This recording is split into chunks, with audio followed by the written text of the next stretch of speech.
Hello and welcome to this video course on creating your attention-getting brand. As you know, creating the correct brand, the correct logos, the correct design, the correct colors can make or break your brand because it is targeted towards a very specific audience, a very specific demographic that has a specific thoughts towards what they want as far as a product and service, and then will associate that with your brand, whether it's positive or whether it's negative. Obviously, we want to make sure that you create a positive experience with your brand.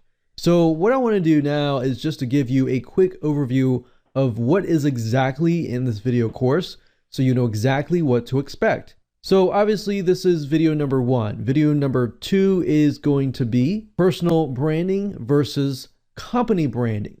And when it comes down to creating a brand, you really need to figure out, who do you want to brand? Do you want to brand your company, or do you want to brand a person? Because they're very two different things. You can't really combine them into one. Whereas if you do brand a company, for example, you could brand those who are working within that company, but ultimately you are branding that company. And there tends to be more of a long-term view for that kind of branding. Now, if you're branding a personal brand, on the other hand, then it's going to be a lot more obviously personal, but it'll be short-term as well. So those are things just to think about as you are creating your brand. And we'll dive into a lot more detail in that particular video. And of course, number 3, we're going to focus on invoking the right emotions. Obviously, with different audiences, different demographics, so that's why you really need to know your demographic and audience. For those specific audiences, you need to know what kind of emotion that you want to evoke in relation to your product or service. So we'll get into a lot more depth in that particular video, because that kind of builds on building your brand, such as, for example, name creation. Name creation can or make or break, obviously, that positive experience. So we want to make sure that it's right. And number 5, once we have figured out, okay, what kind of emotions do we want to invoke, what kind of things that we want our brand to portray, then we can start talking about logos and designs and so forth. It's a lot of people tend to jump way ahead of the curve and go straight to the logos without really thinking about emotions, invoking those right positive experiences and things like that. So in number 5, before we talk about creating a logo or anything like that, I want to dive into color psychology. Color psychology is crucial when it comes to picking and choosing the right colors in your logo, because certain colors can mean certain things. Certain colors can mean different things in different cultures. So that's why we really need to make sure that you understand which is which. So I would actually show you a chart so that you see exactly what color can evoke certain emotions. So number 6, we are going to talk about company colors. And number 7, we're going to talk about color themes. And in video number 8, we're going to talk about custom logo creation. So up until this point, you know what colors to use, what potential color themes to use. And now we need to take a look at who and where we can find somebody to create our logo. Or can we go somewhere else to get a standard logo? We'll actually show you different ways to get custom logos created. And in, of course, video number 9, we're going to talk about custom mascot creation. Some companies have mascots, some don't. And I'll talk about why, and I'll talk about how mascots can actually impact your brand in a more positive light if done correctly. So with that said, let's jump on into video number 2 and talk about personal branding versus company branding, and try to figure out which route that you want to go down. Welcome back. This is video number 2, and we're going to discuss personal branding versus company branding. And I want to explain both of these to you so you know exactly which route to take and it'll make it easier to clarify things and make sure that you create the right brand specifically towards that route. All right, so let's go ahead and get started.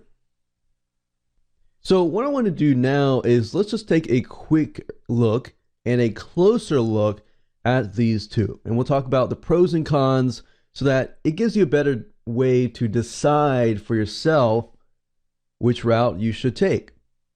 So I want to start out by talking about what is a personal brand. Well, a personal brand is built around a person, often really good for people that are speaking, counseling, services, writing a book, being an author, even maybe a video course creator, artists, consultants, or coach.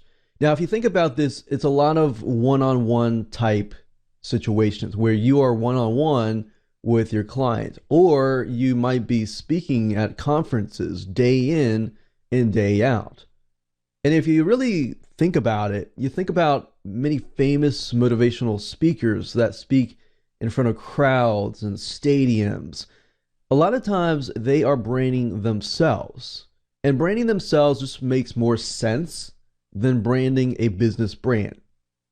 Now, if you are going down the route of personal brand, keep in mind that you may not necessarily need a logo. You can have a logo with your name in it. That's totally fine. But if you don't want to go down that route, you still need to make sure that you use the correct colors. And we'll talk about color psychology later down near the end of the video course. So that just makes more sense when you are branding yourself in this situation. Now, on the flip side, let's talk about what a business brand is. Business brand obviously is total opposite of personal brand. And in this case, a brand is built around some sort of identity or commonality that people share, who your audience is, or maybe who your audience wants to become. Or maybe your audience feels like they are an outcast from other audiences. So you can play on that. You can play on that. You can figure out what kind of identity crisis maybe that specific audience has that relates to your product. So if you think about it, many employees can share this one brand identity. Not to say that, if you have a personal brand that you can't have a bunch of employees who share that cause. They are going to share that cause, but the brand is going to have, more people sharing that one identity and they feel like they're part of it. So that's kind of something you want to think about. If you are going to be going into business and you really only want to build the brand around you and you alone, then you might just want to do personal brands. But if you want a brand on a long-term view, like if you die and your brand continues, then you might want to go down the brand route. And we'll talk more about the pros and cons in just a minute. So if we take a look at the personal brand and we take a look at the pros and the cons, the pros is that it's a lot more flexible and adaptable to one person. So flexible meaning if your interests change, for example, so does your company. So it's very, very easy to switch around identity because you are the identity. And it's easier to create really, really fast because it's you. I mean, you don't need to really think about your brand's identity because your brand's identity is you. So getting things up and running, you can really, really get it up and running fast because it's really based on your reputation. Now, if you think about it, the bad side is that it's harder to sell because it's in one name.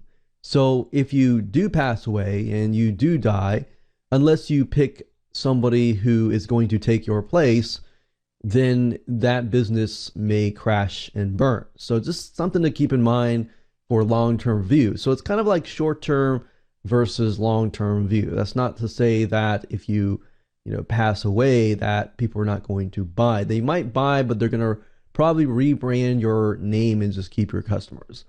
And it's just easier to sell and increase your profit if you have an actual brand. Now, on the bad side also is that the business can be tainted quickly dependent on one's reputation. So one versus many.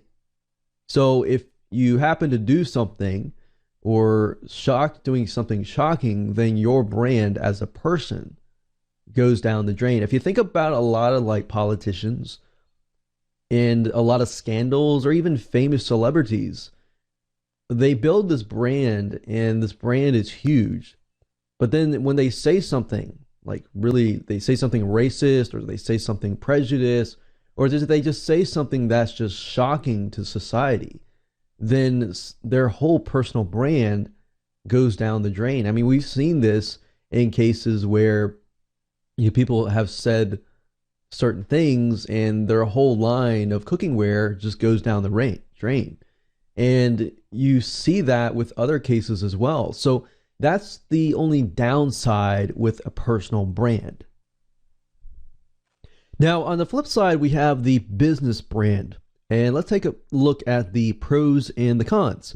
So the pros about a business brand is it's easier to sell. So long-term versus short-term.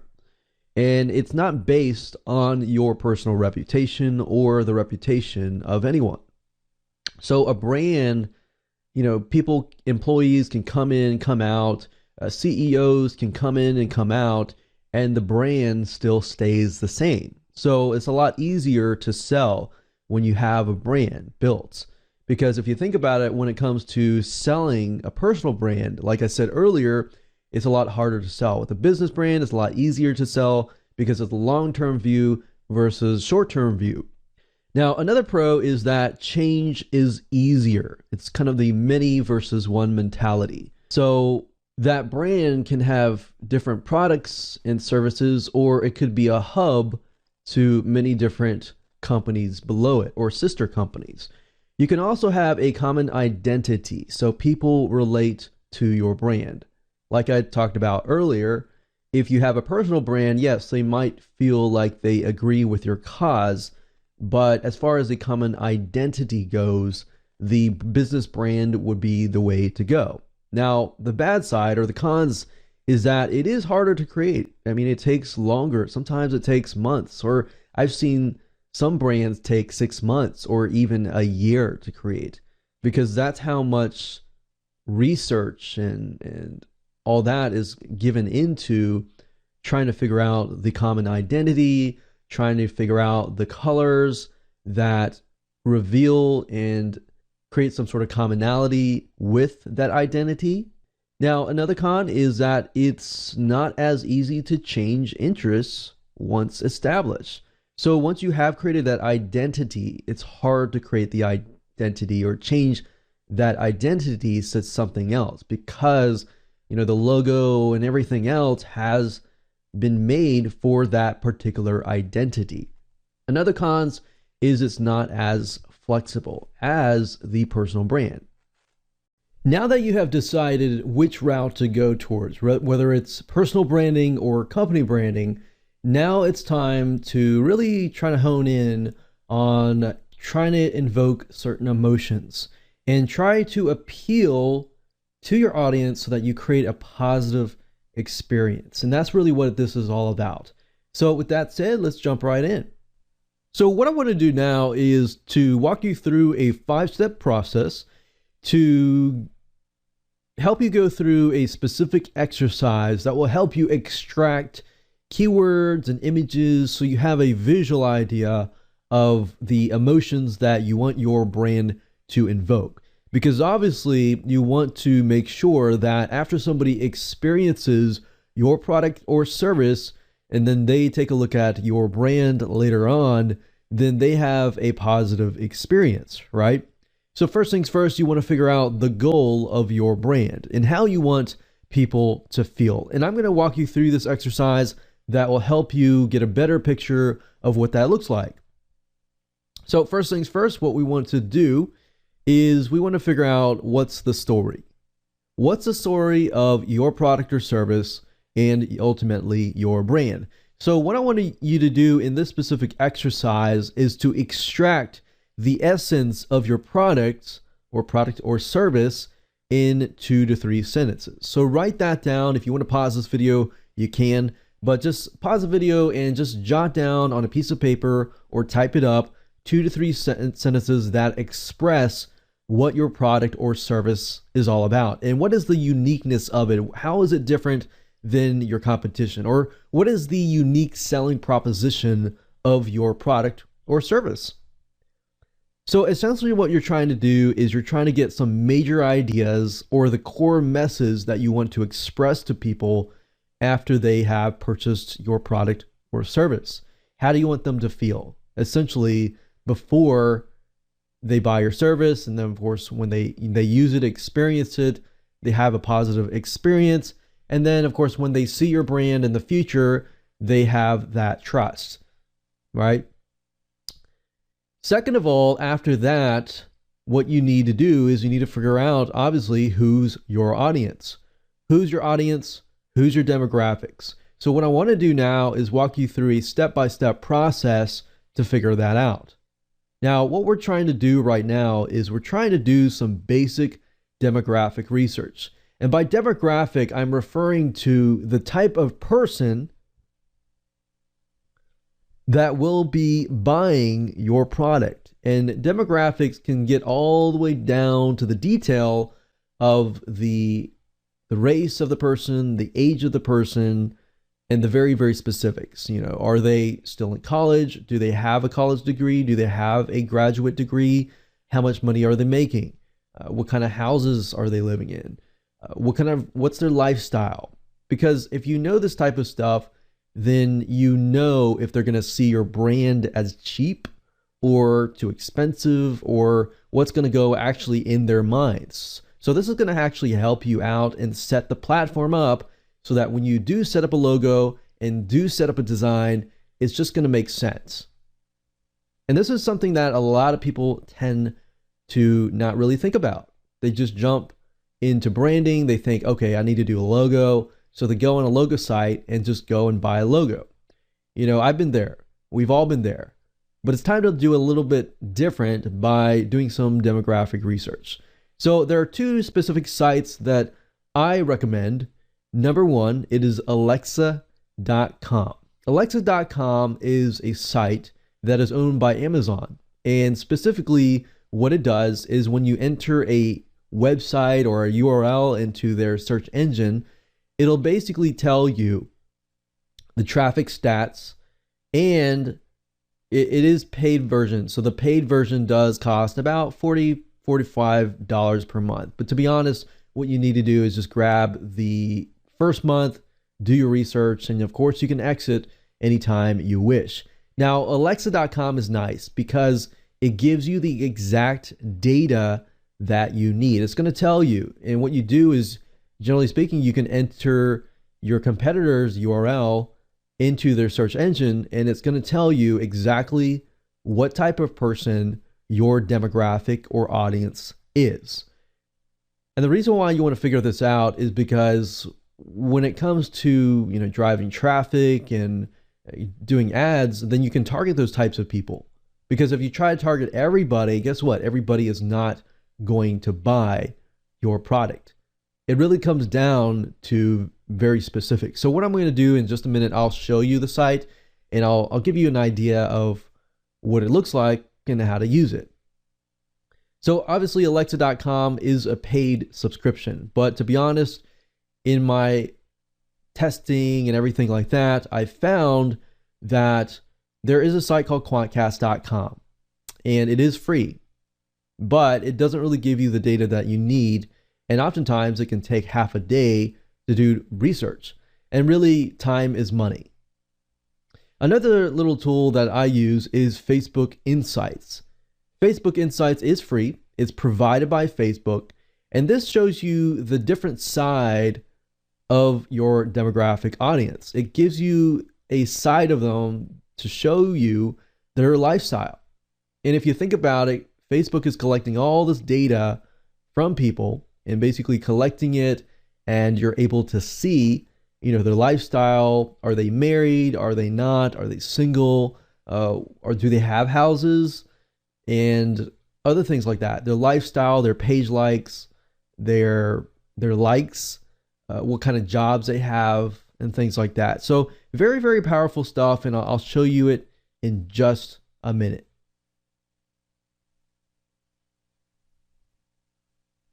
So if you head on over to alexa.com, that's Alexa.com, and what you need to do is you need to figure out who your competitor is.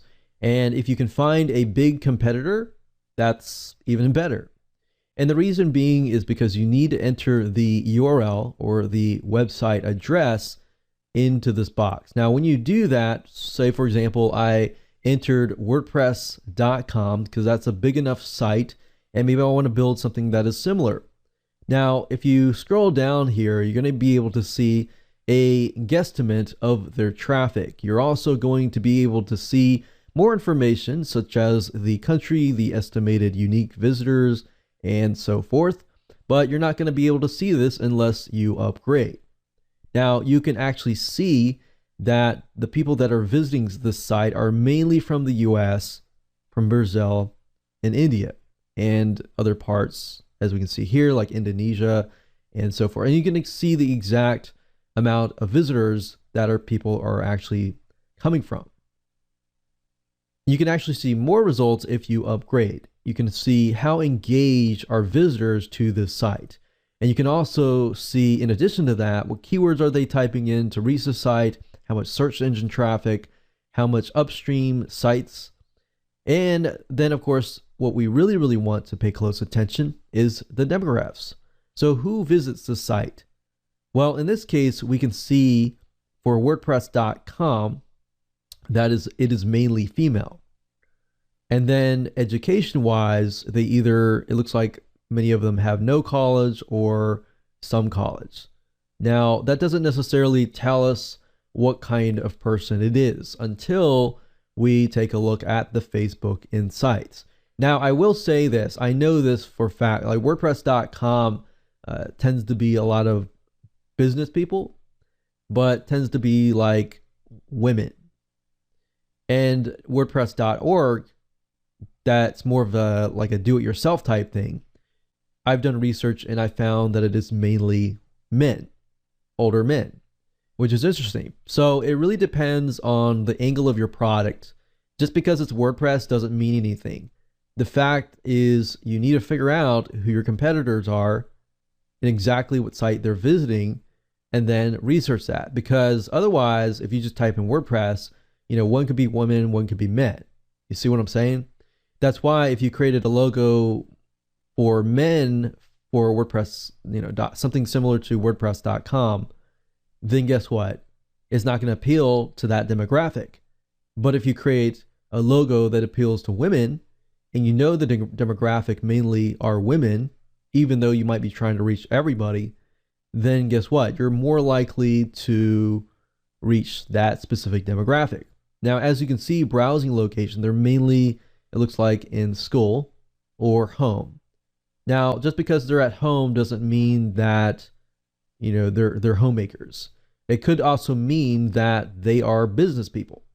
So that's why you have to collect all this data to really figure out what they actually look like. And you have to upgrade to the subscription in order to see the rest, because the rest is going to tell you stuff like how much money do they earn, other things like do they have children, and things like that. Now, if you want to know their lifestyle, this is where Facebook Insights comes in. Now, if you don't know how to get here, I recommend just going to Google and typing in Facebook Insights. And the reason being is because you're probably not going to remember this long of a URL, but it's facebook.com/ads/audience_insights/people. Now, if you come here, you're going to see lots of information. It's amazing how much Facebook is willing to give you. But first things first, you need to go down to the search box, which says interest. And you need to type in this case, WordPress.com. So for example, we can see it is 59% women, or almost close to 60% women, and 40% men. So it is it's not exactly, leaning way towards women. And we can see it's close to the half mark, but we see that it is majority women. Now, if that's the case, we may want to take a neutral approach and have our logo not just appeal to women, but have it neutral so that it's not manly, it's not, womanly, it's kind of in the middle. So because, for example, if I type in WordPress, and we'll just type in WordPress. Like WordPress developer, you see how that flips? And now it's 70% men and 30% women. So that's why, and that's the example that I was trying to tell you, is that just because you type in WordPress, don't go with the initial, guesstimate. You need to make sure that you pick and find a website that is in competition with yours that is big enough. And in addition to that, make sure that that specific website really matches your brand. Otherwise, you're not going to get the right data. All right, so let me go back and type in WordPress.com so we get the right data here.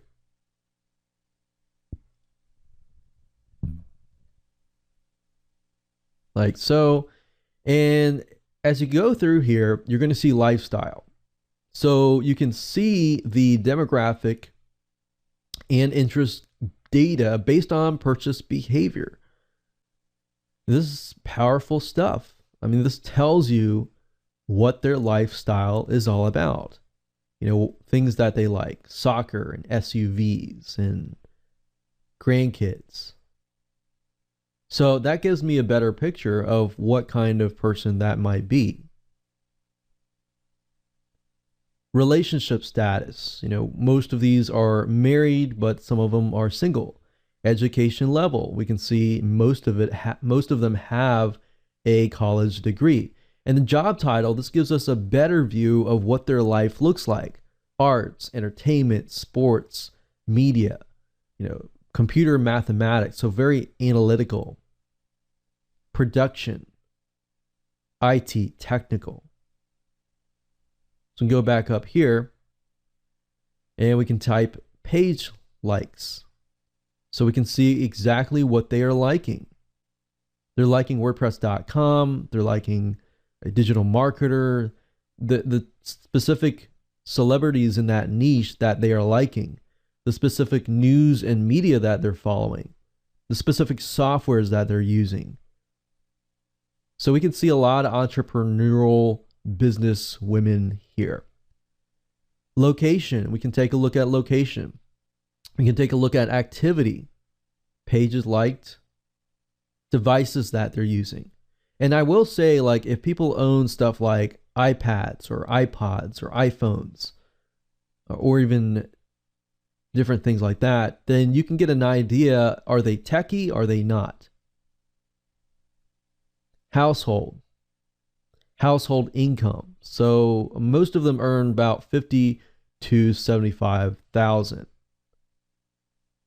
Household size, they have at least one adult or children. So it looks like they don't have a lot of children.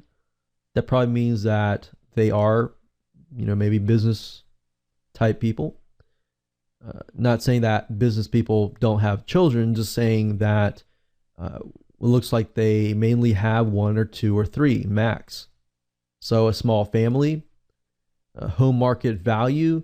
So what this is kind of doing is it's painting a picture of who exactly you're trying to reach. Now, purchase is amazing. This stuff is amazing to have access to.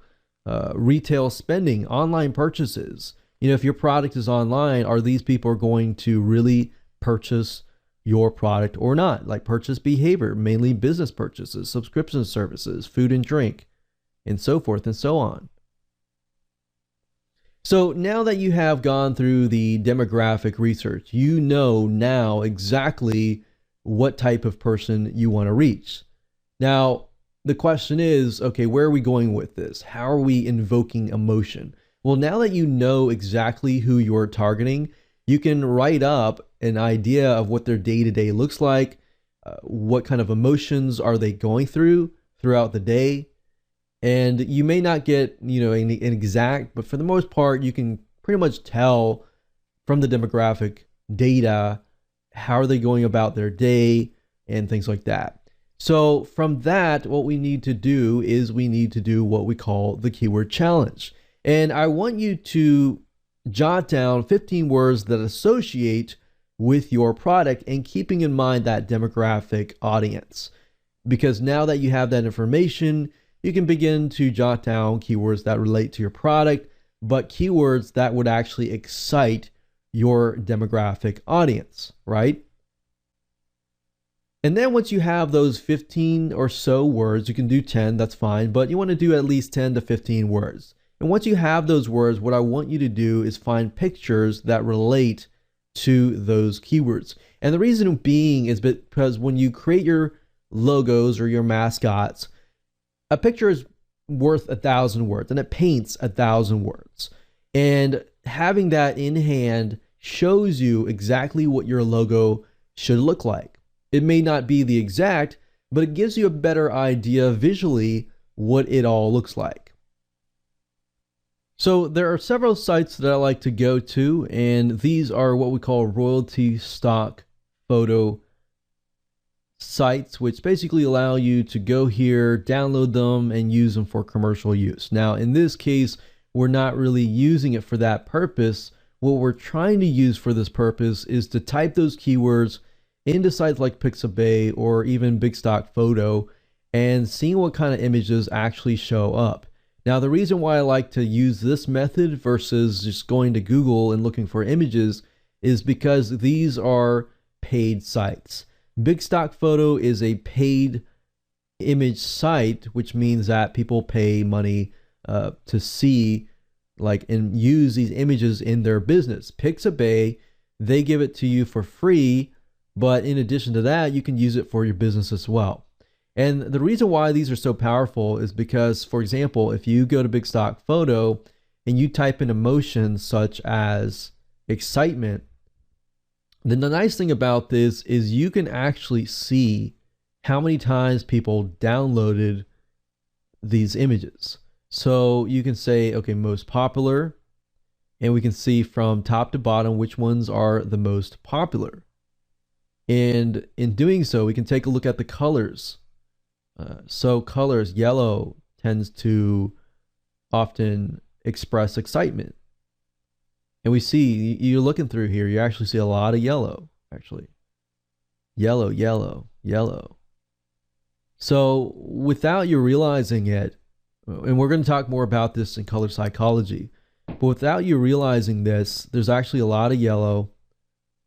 There's a lot of specific colors that psychologically impact the feeling as somebody is actually looking through your logos. So we're going to go into this in a little more detail, but colors actually matter a lot. But how you portray your logo, these are just exciting or even depending on the emotion. And this allows you to see and feel the emotions. So having these open, you can go through them and see, okay, how many emotions am I actually getting? Am I getting more of a positive experience, or am I getting more of a negative or a reality check kind of feeling? So it doesn't matter, but what you're trying to do is this allows you to see what your audience sees. See what I'm saying here? So you're not really using these in your logo. You're just getting kind of inspiration and getting a feel for what kind of emotions are going on. And last but not least, I want you to get some inspiration. And by doing this, all you need to do is go to Amazon.com or Pinterest.com. And the reason why you want to do this is because these sites have books on it. For example, Amazon.com, if you go to it, you can take a look at the books, and you can take a look at the images that they use, the words they use to portray their book. And words are crucial. So you can get some inspiration from that. You can go to Pinterest also, and Pinterest is really, really good as far as showing you images that relate maybe to your brand or your competitor's brand. So you have an idea of the different images that are showing up for the different keywords that will apply to your logo. Now, all of this will make more sense when I actually show it to you, and at the end of the day, show you, different keywords and different images that we have gathered, and that will really help you get the mascot and get the logo that you're going to need. All right. So with that said, let's move on to the next video. Congratulations. Now that you have figured out what emotions you want to evoke, you are done with the hard part. Now, obviously, video number 4, we're going to talk about creating a name.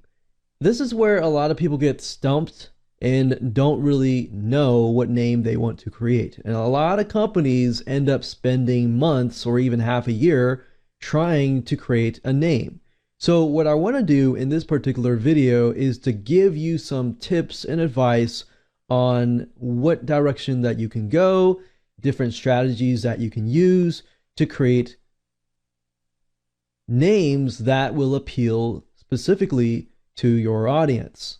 So what you want to do is you want to remember that your name expresses your company's environment as well. So you want to make sure that, if your company environment is really funny and lighthearted, you might want to stick with a name that kind of expresses that, because if you have a name that's really serious, but yet your company environment is really funny and lighthearted, then it might come across as, you might attract the wrong crowd.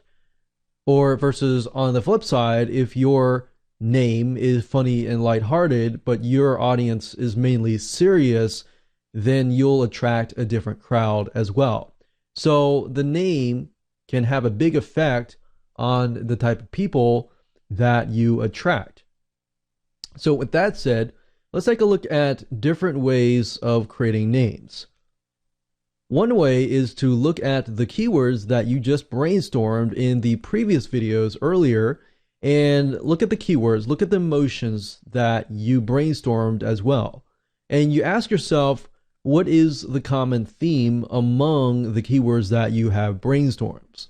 Perhaps even try to use the keywords that we brainstormed earlier, use an emotion or emotions, find variations of synonyms of the keywords. So if you find keywords and you want to use a keyword and you find that another company has used that, which often is the case, and you find that the domain name is not available, which is often the case, you might want to go to a thesaurus, which is basically a dictionary, which gives you synonyms or similar words of that word, and try those synonyms. And then another thing you can do is make it rhyme. Now, if you look around, you will notice that a lot of companies tend to use animals or mascots. So like Firefox, for example. And there are many, many others where they like to use animals. You can use mascots if you want to, but for the most part, if you use animals, animals tend to be like non-threatening. So that's a good thing. So what you could do is you could add a verb, maybe a verb that fits the emotion or the keyword that you brainstormed earlier, and then add an animal, and then see if that is available. And then adjective plus animal or mascot, or emotion plus animal slash mascot. So these are different variations that you can take. You can also use words that are meaningful to customers. And by meaningful, we're taking a look at the emotions as well. Imagery. Imagery shows customers what it looks like before they even step into your store. So looking at your logo, looking at your branded name, your company name, can affect that imagery.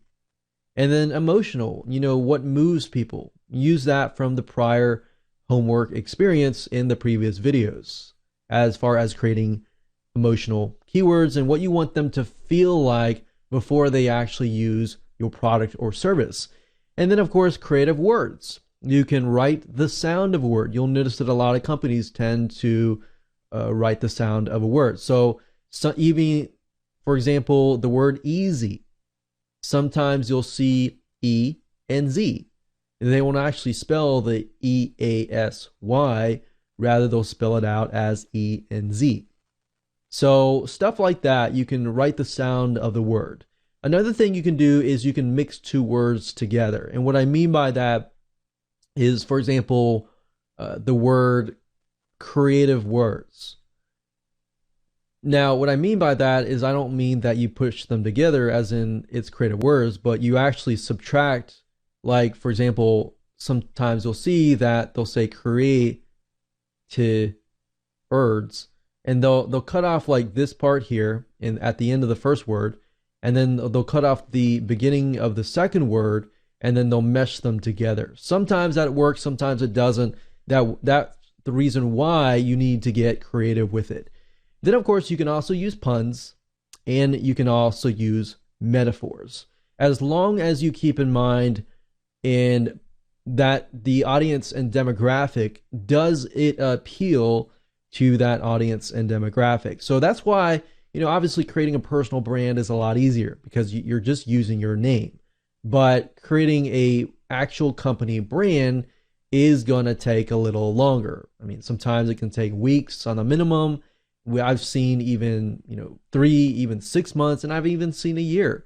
It's because there's a lot of power within the words. So you want to make sure that you choose wisely, because changing it, rebranding your company name is going to be a lot of work to do.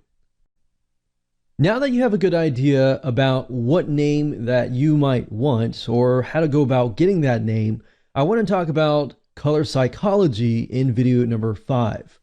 Now, color psychology is very important because different colors can make your audience feel a certain way. Have you ever noticed that you look at a logo and it makes you feel a certain way? Or you look at a design, or you look at like graphic design, and it makes you feel a certain way, but you really can't figure out why or how it's making you feel a certain way. Well, part of that is color psychology, or how colors invoke certain emotions. You see, you've already done your homework and you've already figured out what emotions that you want to invoke. Now it's time to look at the colors that will invoke those emotions. So what I want to do now is go through a specific chart and show you how different colors mean different things. So if we take a look at color psychology in a little more depth, according to neuroscientist Bevel Conway, who has focused his recent research almost entirely on neural machinery behind color, he basically believes the science behind color psychology to be very powerful, yet very underexploited. So what you want to be thinking as we are going through this particular video is, how can you apply different colors, not just to your logo, but to many other things, to your designs, to your headers, to your all sorts of areas of your website, and other areas of where your customer and your prospect come in contact with you and your company. So what I want you to do is, since up until this point, you should by now have a list of emotions that you want to invoke for people to feel before they buy your product and even after they buy your product. And then I want you to match those emotions with the colors that I'm about to reveal to you. So we're going to go through, for example, in this case, red. I'm going to go through the list of emotions, and feel free to pause this video at any time so that you can match things up. Okay, so we have red. Red expresses the emotion of passion, strength, power, danger, and urgency. Green, we have safety, healing, money, peaceful, and growth. And if you think about it, green emphasizes a lot of things like landscaping, green trees. So that matches growth and peaceful. Now, In the next video after this, I will actually be going through very popular brands, and you'll be able to see in more detail, get a better idea of how colors actually match that of bigger brands. And then of course we have blue, which emphasizes the emotion of stability, trust, and health. You'll notice a lot of health companies, health insurance companies, and even hospitals. A lot of times they'll use blue. Even government will use blue. You'll notice that because they want to emphasize that trust, that stability, that health. Then of course we have yellow, which we actually did some research in Big Stock Photo, if you recall, in the previous videos, and we found some images that emphasized excitement. And you notice that in those images themselves, you saw a lot of yellow. So this doesn't impact just your logo, but it also impacts your other images as well. So yellow impacts and creates that happiness, excitement, and intellect. Then of course we have orange, we have joy, enthusiasm, and encouragement. We have brown, confidence, casualness. We have gold, which emphasizes the emotion of wealth, prestige, wisdom. And then we have purple, which emphasizes power, luxury, ambition, wise, imaginative, and creative. And then we have pink, which is feminism and romance.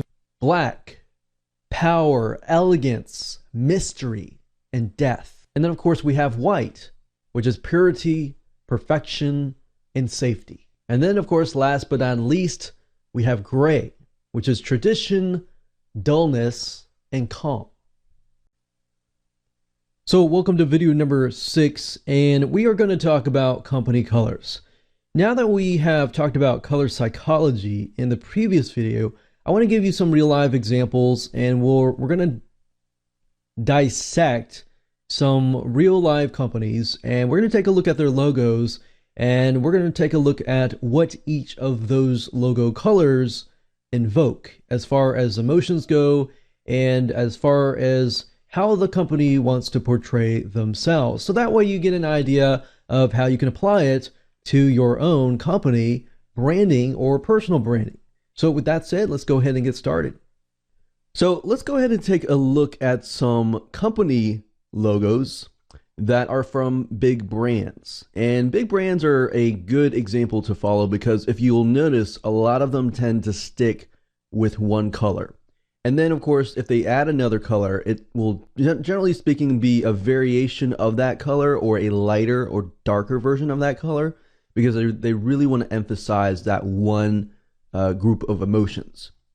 Now, you will notice that some companies like Google and eBay, they'll have all sorts of colors. It's a little bit harder to do that because you have so many different colors, but you can pull it off.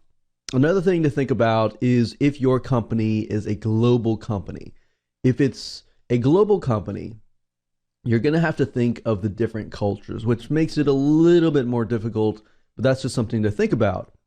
If it is particularly towards your specific country or maybe a group of countries, then that will probably make it easier, especially if there are similarities in the language. So for example, America and other different European countries, there might be similarities in colors.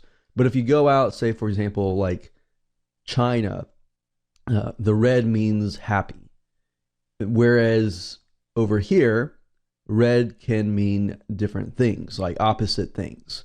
So that's just something to keep in mind as you are thinking about the colors in your own logo.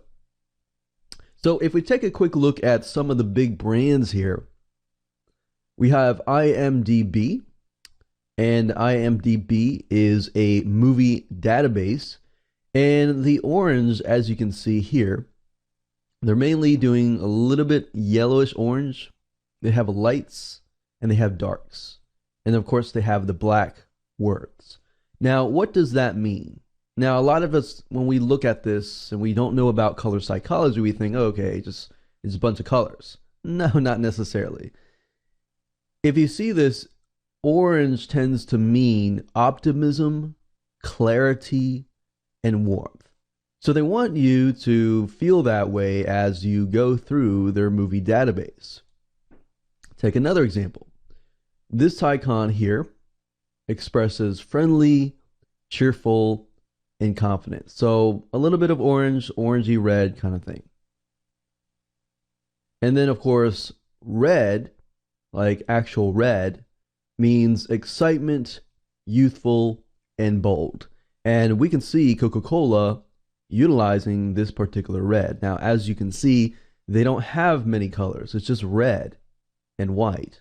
You'll notice a lot of companies tend to use whites and blacks, like this. Yellows and blacks, orangey red, white, and then red and white. You don't see a ton of variation of different colors because it's a lot easier to just work with one color and pick one color, because as you can see, one color isn't just one word, it means many different words. So let's take another example. We got T-Mobile. T-Mobile is a cell phone or cellular network. And as you can see, the pinkish orange means creative, imaginative, and wise. And that's what they want you to feel like when you see their logo. Creative, imaginative, innovative, wise. Blues, we got Facebook. Blues tend to be more of a calming feeling, and we can see that we have trust, dependable, and strength. You'll notice that a lot of companies tend to use blue, and there's a big reason for that. And that reason is because they want you to feel calm and trustworthy of their brand. Now, as you can see, like Facebook, it's just a blue background with white words. You notice that? Solid background with white words, or solid background with black words. So when you start to get fancy with your colors, just keep that in mind. You don't really have to go expand and add all these different colors. You can add just one and have white, or one with black, or just one or a variation of two. But you probably don't want to add too many colors, as you can see here. And we have Spotify. Spotify has a green background, which green tends to point to peaceful, growth, or health. So if you're in the health and fitness, or in the kind of the green gardening type stuff, if you think about green, you know, we think about green leaves, green trees, all that green is peaceful, right? And then of course we have Apple, and Apple is a great example as well for a solid gray background with white in the middle. So as you can see, it's not super fancy, but it's solid in the background, white in the middle, and then you have balance, neutral, and calm. I don't know how many of you have iPhones or any other products from Mac, maybe a MacBook Pro, but a lot of times you'll notice even their products tend to be kind of that grayish color, right? So for example, like the MacBook Pro is gray in some versions of it, many versions of it. And it just brings that calm, neutral, balanced feeling. A lot of times you receive an iPhone and you buy one, if you notice that they'll include these little Apple stickers in there. And generally speaking, you know, their box that they make, it just feels calm, right? And then of course we have diversity. We have Windows 7 or even Windows 8 now, Google, eBay, and NBC. So all of these different colors expresses diversity. And that's what Google wants people to look at. You know, they want to be known as a global international company. eBay as well, NBC as well, and Windows as well. Now, with that in mind though, like I said, having different colors can be a little bit more difficult because you are dealing with so many different colors. And you want to think about, are you a international company, or are you based primarily out of your country? Because if that's the case and that's where your demographics are, it's going to be a little bit easier. So welcome back. This is video number 7, and we are going to talk about color themes.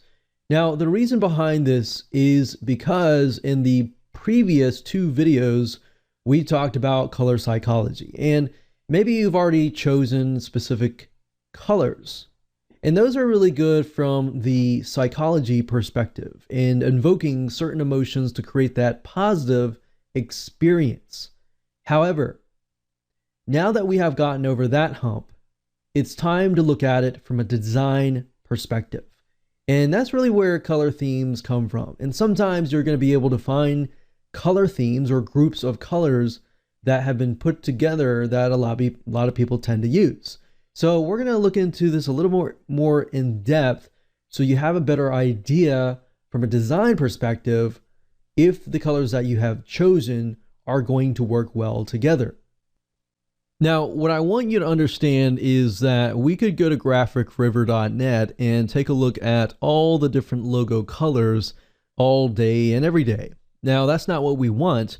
What we really want to do here is we want to take a look at logos that are actually made for real life companies that are in your niche, and take a look at the colors that they are using. So we're not necessarily plagiarizing. What we're trying to do is we're trying to figure out what color schemes are they using. Now, it's obvious to us now that not all companies are really going to think about color psychology, but the bigger brands are, and they're investing thousands and $1 million into brands and taking a look at the psychology of color. So that's what I recommend that you do in this example, is when you are looking for color schemes, take a look at bigger brands and what they are doing. So the easiest way to do that is simply by going to google.com and doing some basic research. So our goal here is not to figure out what looks amazing and fancy.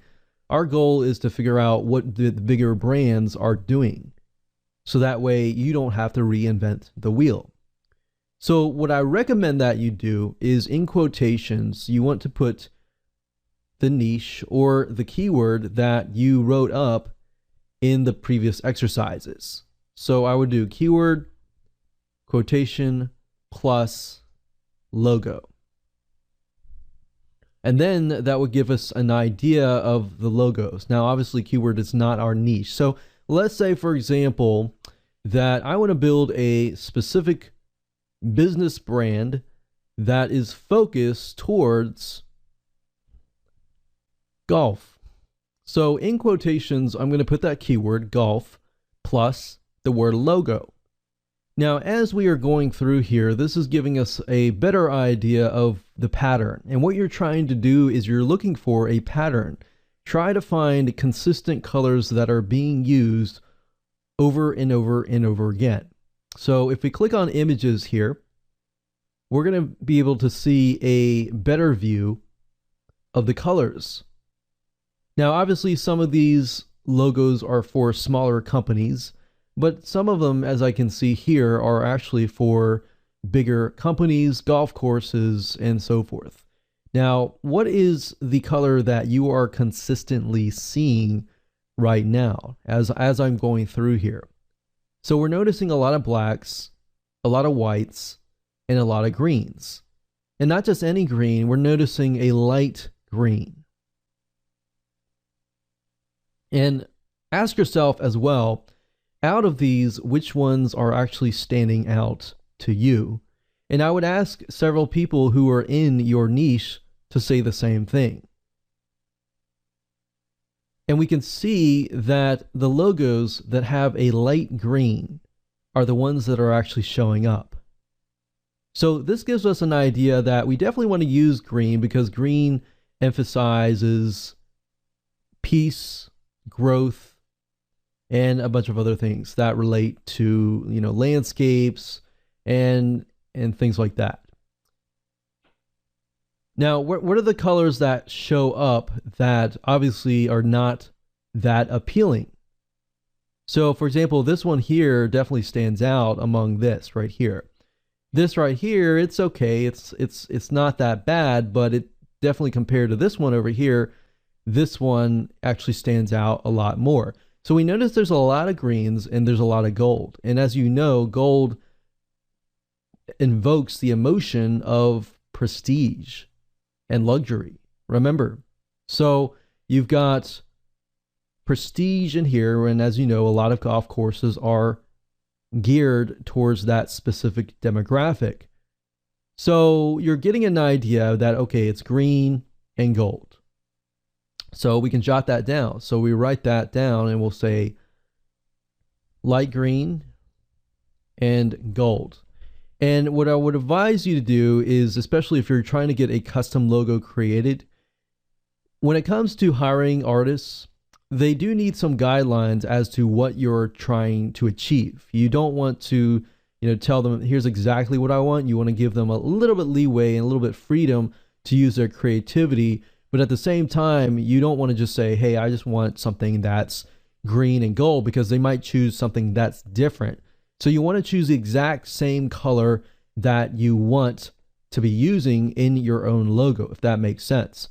So as we go through here, we scroll down to the bottom. This one here definitely stands out to me. So in that case, what you want to do is, when you like something that you see, if you click on it, and I'm going to click here, and we click on View Image. Up at the top in your address bar here, this is the location and the direct location of that image. So as we are taking notes, I'm going to say logos with colors that I like, that really emphasize that light green and gold. And I'm going to go back and I'm going to find another one. So we're going to go backspace. And we're going to go through. This one's good. And another little tip, to open new windows, what you can do is you can use the middle scroll button of your mouse and simply click on an image. And as you can see here, I have 2 tabs open. And if I see something that I like, I can always click it with the middle scroll button and it'll open a new tab. So that way I don't have to go back all the time, and I can simply go to that tab, click on View Image, grab the link as you can see here, and do this exact same thing here. And it's quick and easy. So what you're trying to do is you're trying to gather some intelligence as to what would be a good color. Which one out of these would actually stand out? So let's do this again. Instead of golf, perhaps let's do swimming, or you know what? Let's do fishing. Fishing is a very good market as well. Now let's go down and let's take a look at what kind of patterns that we can find. We see blue, there's a lot of blacks. Black, blue, green, and some reds. This one definitely stands out. So this one definitely has a mascot, as you can see here, and the mascot is incorporated into the logo itself. And we'll actually talk more about mascots at the last video. But for now, what kind of patterns do you see?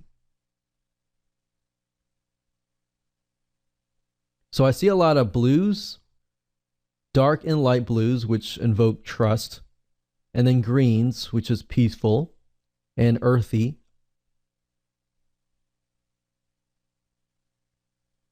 So there we go. We got a lot of consistent colors here, a lot of them. And at the same time, you want to figure out which ones actually stand out. Now, you don't want to get too fancy and have too many colors at the same time. And you'll notice with looking at the logos for the bigger brands, is that they all tend to use one color or 2 colors, one background and then one white or one color front. So this is actually a good example here. So we got golds here, prestige, we got blues here, which is trust, and then we got some greens. Now this one, in my opinion, has way too many colors, and you might want to just stick with 2 colors so that it's emphasized as well. Now this one has green and blue, which really fits that, earthy feel. And then of course the blue, which is trust. So there we go. That's what I'm finding here is for the fishing one. I'm finding a lot of blues and a lot of greens and some golds. So if you're trying to reach a market specifically that might be of, maybe richer people or prestige, then you might want to put some golds into there. If you don't and you have a different demographic, you might not want to put those golds in there because it might be a different demographic, different thinking, and they might feel that you might be too expensive. So that's why knowing your audience is key. So if we go here, we click on view image, we grab the URL of the image, and we do the exact same thing over here. Click view image, grab the URL here. And what you're trying to do is you're trying to get all this information so that when it comes time in video number 8, where we go out and we get somebody to create a logo for you, at that time, you can actually give them this information, this research that you have done. And by saying, hey, I really like the words here. I really like the words, that the words are white or blue. And I really like the way that this is, designed. So it doesn't have to be exact, but this is some guidelines that I'd like you to follow. Now, by doing that and giving it to the artist, more likely they're going to come out with something that you want and something that fits their style. One thing about artists is if you don't tell them anything about what you want, they'll go out and do their own thing. And every artist has their own style, so keep that in mind as well. Not every artist is going to be able to create exactly what you want because they do have their own style. So if you look at their portfolio and you don't like their style, then keep in mind that they're probably not going to be able to produce something of a style that you want that might be different. And that's why if you look at their portfolio and you say, aha, that's what I want. I love this person's style. I really like that style. That's the kind of style that I want. And that's the style that you're going to get. So hopefully this is good information that helps you to avoid reinventing the wheel. And in the next video, we're going to talk about how to get a logo created for you from scratch. And we'll also talk about, a different way of getting pre-made logos and picking and choosing them and then of course lowering your costs. With that said, we'll see you in the next video. Congratulations, you have reached the point in which you have created a brand that will invoke a positive emotion. And in addition to that, you have figured out what colors to use from a psychological perspective and a design perspective. Now you can take all that you have learned to ensure that you have the highest conversion rate. And in video number 8 and in video number 9, we are going to focus on actually creating it, making it actually happen. And we're going to focus on, in video number 8, custom logo creation. So I'm going to show you how to go about taking the information that you have collected and gathered and take that information and put it into action and make an awesome logo.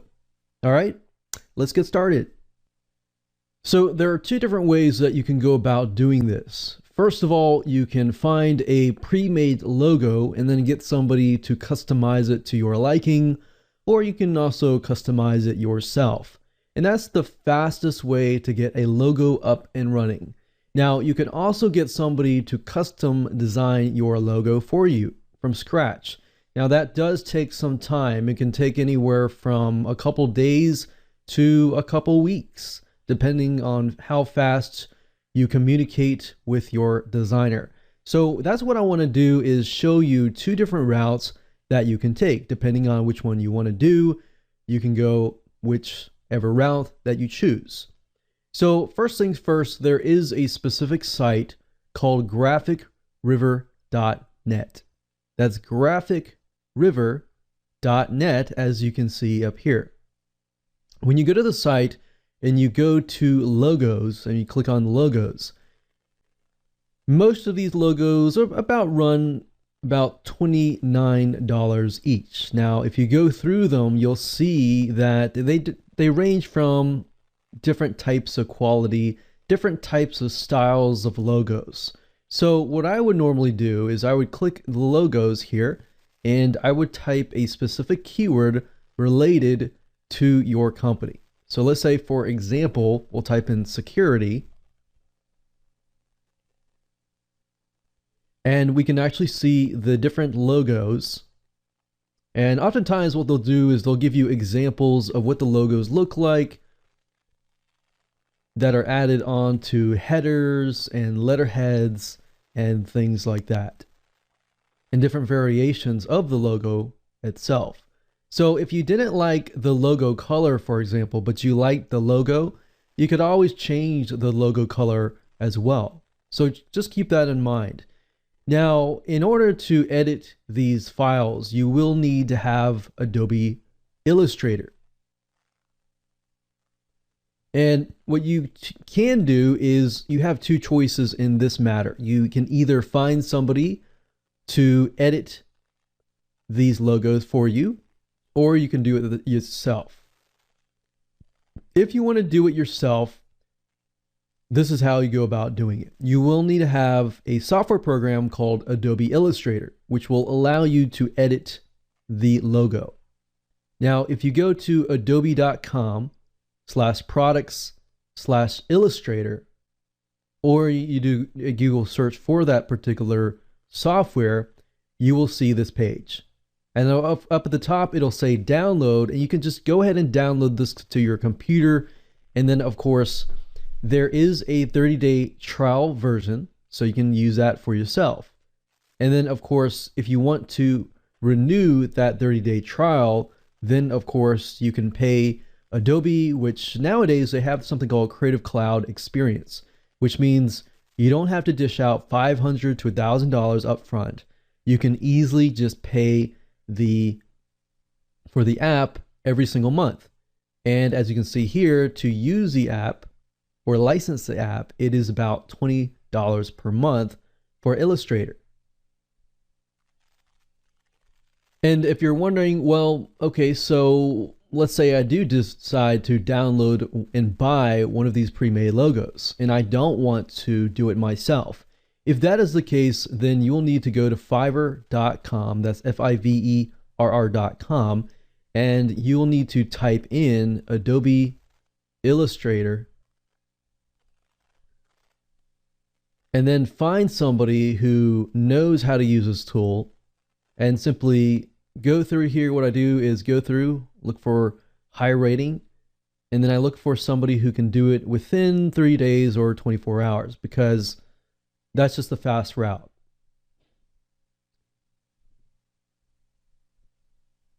And then you would simply pay $5 to a person to edit an image or a logo, and just tell them exactly what you want them to edit. That's probably the cheapest route to go if you want to have a pre-made logo. And that's $29 plus $5 plus, I believe it is a 50-cent processing fee. So roughly about $35. Now, if you want somebody to make a custom logo for you, that's a different story. Now, you could go on Fiverr.com, but I would say make sure that you do your due diligence, because some people on Fiverr.com, what they'll do is you'll ask for a custom logo.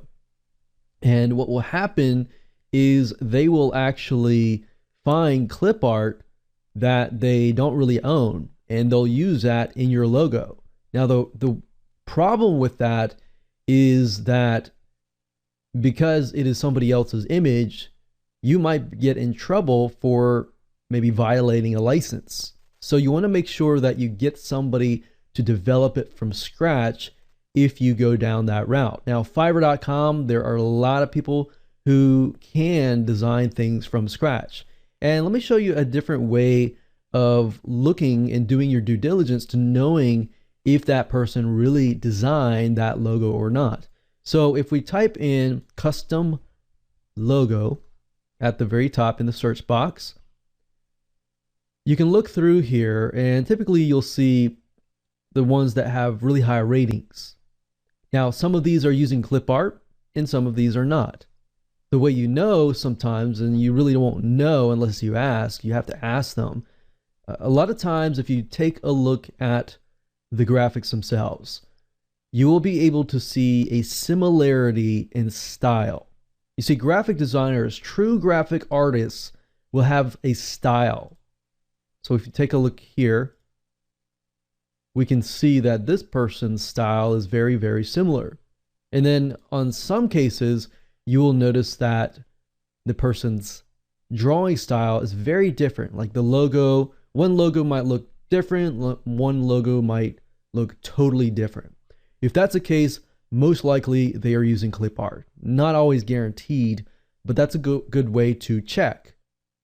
Now, a site that you might want to take a look into, which is a little bit more expensive, but you're going to get people doing more custom work for you, is a site called peopleperhour.com. That's peopleperhour.com. If you go to the site and up in the search box, just like Fiverr, type in custom logo, you're going to be able to see that you'll get people to do custom logos from anywhere from $46 to about $150. So as you can see, getting a custom logo and a true custom logo developed from scratch is definitely going to cost you a lot more money, but it's from scratch. And it's something that probably nobody else owns.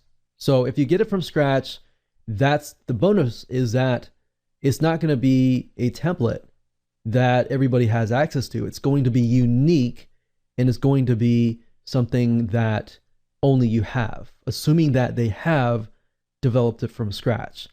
So what I would normally do is I would go through, take a look at the ratings, take a look at how much they actually sold. And generally speaking, I want to have the rating at least 95% or above. Ideally, 99% or above. So for example, this has 97%, this one has 99%, but they only have sold about 47. And then this one is 103, which is a little bit more. This one is 89, so I'm just going to skip over it. You have to be picky about this. You really do, because you only want the best when it comes to your logo. So up until this point, you have the colors, you have the emotions, and you have an idea of what you want. That's when you can begin to get your custom logo created. So if we go through here, we're looking through, go over here. And you can see this person has a very specific style. This style may be a little bit more professional. But what I would do is I would go down, I would read this, and then I would take a look at people's ratings. Now, to make sure that these ratings are truthful, you want to see if you can find a pattern. Meaning, if everybody's saying the same thing, and they're saying positive things in different ways, different wording, that's a good thing. So I kind of like this person's logos a little better because they look more professional and less cartoony. So you also need to know your audience. If your audience is very serious, very businesslike, then if you provide them with a logo that looks cheesy and cartoony, they may not look at your business with the best respect. So that's why having a good logo created is the best way to go. So now go through here, I would look at least 10. I would contact these sellers and ask some questions. Make sure that it is truly customized, because in different countries, custom means different things. So what I would ask is, I would say, is your custom logo created from scratch? Like, do you actually design it in Adobe Illustrator, or is this something like clip art? If it's clip art, then you don't want that. You want to make sure that you find a true graphic artist.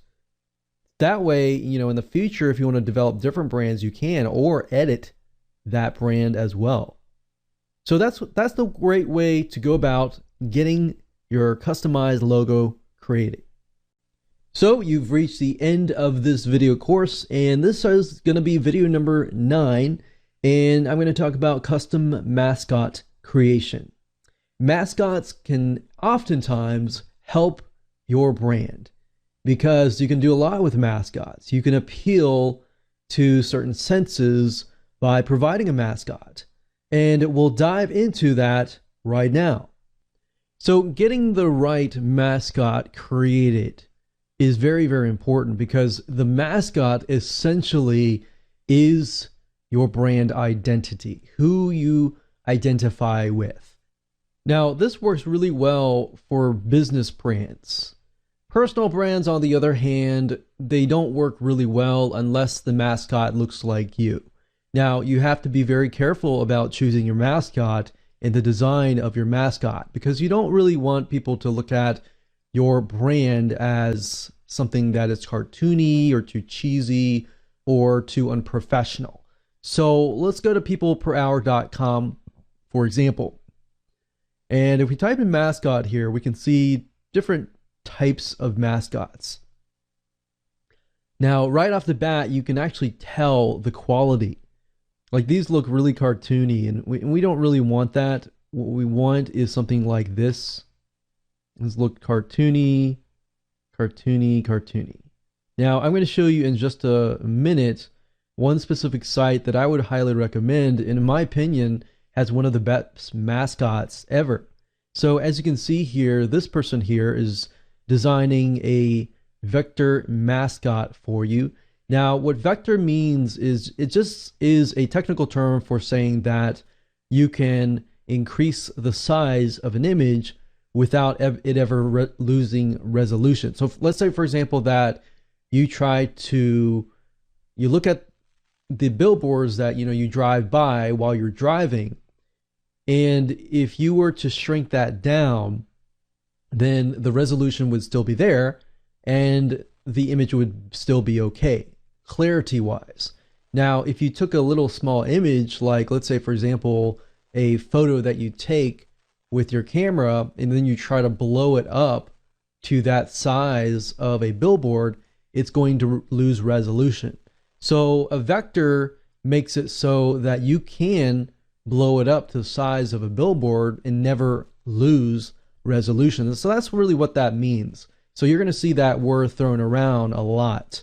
Now, as you can see, this is quite professional. There are other sites out there like royalty-free stock image sites. And if you go here and you type in mascots, you're going to notice that the mascots are not as good as what we may want. And some of these look cartoony and may not be exactly what we want. Now, if you go through, you might be able to find some mascots that are really good. Now, I would say the best site to find mascots is graphicriver.net again, and the cheapest as well. If you go here, you go to graphicriver.net and you type in mascots, you're going to see about 9,000 different templates and designs that fit the word mascot. Now, in my opinion, this is one of the best sites out there. Of course, you got to move around and you got to pick and choose because you'll notice that, some of these mascots are a-okay. They're not as good, but then some of them are phenomenal. And some of these you can actually change up. So, for example, let's say that we decide to choose this gorilla mascot. Now, as you can see here, you have 15 different poses all in one pack. Now, that's nice to have because if you do have a mascot that, is based on that identity that you've created with your brand company, then what happens is you can use these different poses throughout different areas. So, for example, if you had a special offer, you could have this guy here. If you had him saying, wait a minute, before you go, do this and that. So having different poses is definitely beneficial to you. So that's, in my opinion, one of the best, and we've used graphicriver.net for many, many years, and we've searched, many different royalty-free sites, and I'm sure there are really good ones out there, but graphicriver.net, you're pretty much guaranteed that the license and the person who designed it is legit because they have a very, very strict guidelines as far as approving graphic artists. So you go here, you want to pick and find a mascot that fits your brand and your brand identity. So when somebody sees that mascot, they see themselves essentially, or they see who they want to possibly be. Now, having a cartoon as a mascot is a big plus because cartoons, generally speaking, are not really salesy. They tend to take our guard down, and it brings us back to psychologically our childhood mode. And having mascot can actually help increase your sales. So that's how to go about finding a mascot for your product and service and brand.